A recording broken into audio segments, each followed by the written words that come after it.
eu sou Thalita, aluna da Escola Dr. Paulo Wagner Teixeira Guedes e vim falar um pouco sobre o surgimento da matemática. Há milhares de anos, o ato de contar elemento tornou-se importante para o homem primitivo. Este conceito não nasceu de um único indivíduo ou de uma tribo específica, mas foi uma percepção natural. Antes de existir a definição de um número como um símbolo propriamente dito, que representa uma quantidade, essa relação era feita entre objetos diferentes. Um exemplo alegórico é aquele em que um pastor de ovelhas pode contar o seu rebanho usando pedras no saco. Ou seja, se no rebanho existe 150 ovelhas, então ele teria 150 pedras, uma para cada ovelha.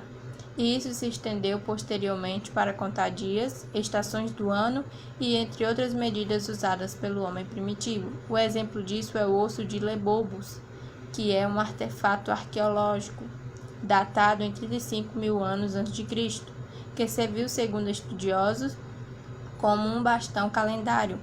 Posteriormente, toda a construção da matemática passou-se em aplicações, ou seja, na agricultura com a medição de terras, tempo necessário para plantio e colheita, observação dos astros a fim de prever eventos e entre outros.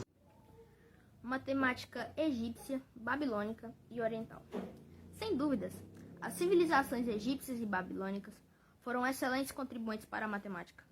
Este fato é notável devido à complexidade em suas construções, que são até hoje palco de discussões sobre como foram construídas.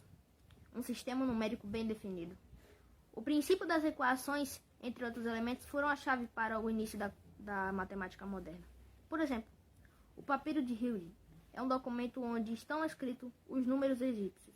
No Museu Britânico, encontram-se algumas tábuas babilônicas, feitas de argila, onde estão escritos 38 problemas sobre construção, onde alguns deles abordam as primeiras tentativas da resolução de uma equação de segundo grau.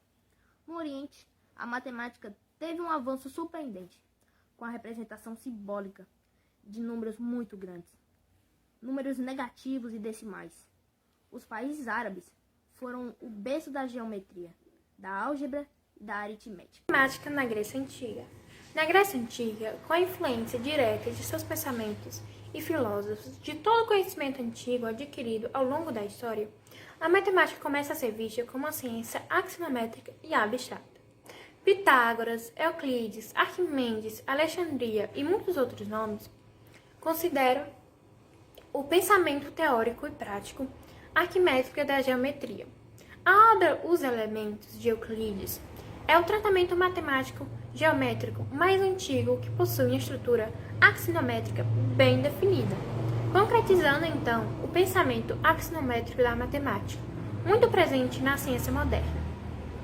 A matemática de hoje. Ao longo da história, inúmeros ramos da matemática se desenvolveram e continuam constantemente crescendo nos dias atuais.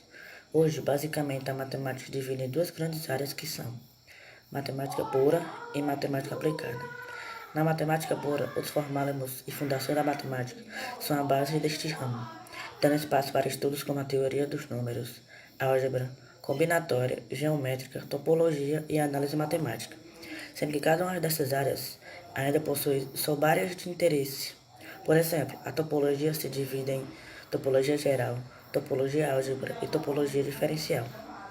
Na matemática aplicada, os ramos mais importantes são da probabilidade e estatística, computação científica e programação e sistemas dinâmicos.